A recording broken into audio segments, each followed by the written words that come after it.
Genting mana nak layan nak? Belakang. Ikut. Go, hujung. Di depan, hujung depan. Go.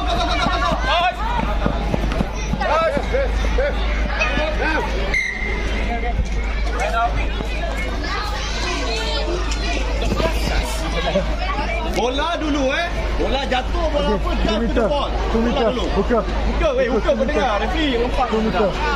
Okey. Jauh dah tak boleh. Dekat sikit bang ni. Orang bola depan ni. Kalau dia tap depan, kena dah to the ball.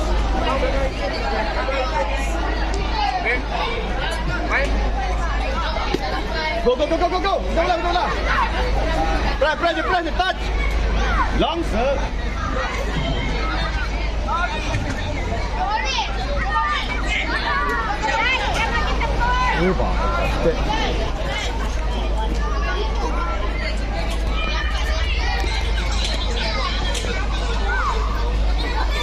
One line.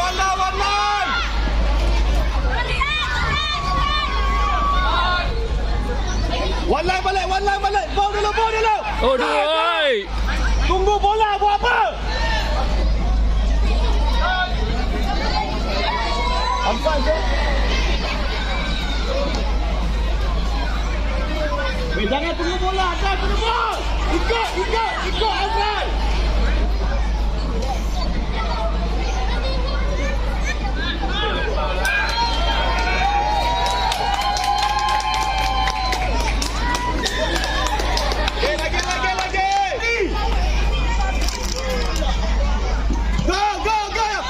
Lagi.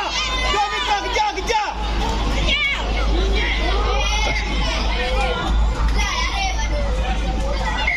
Forward. Ambil cepat. Main. Bye. Hujung.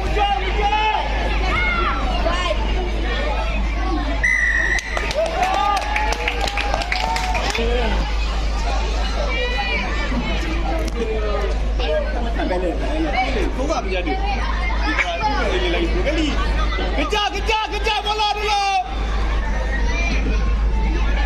Bola up line. Up hujung.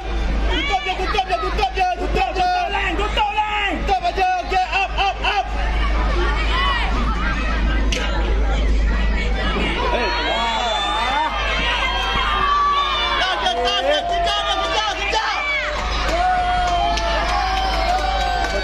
Tak apa. Okay, in. Out.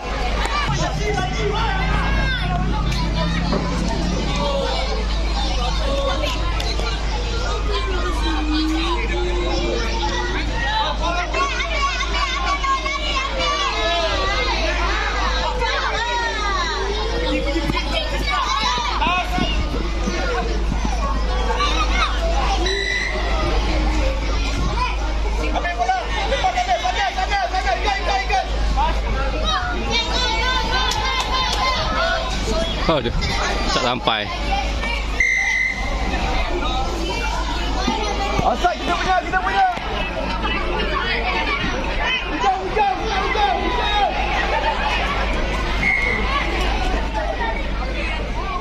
Aduh, sayang.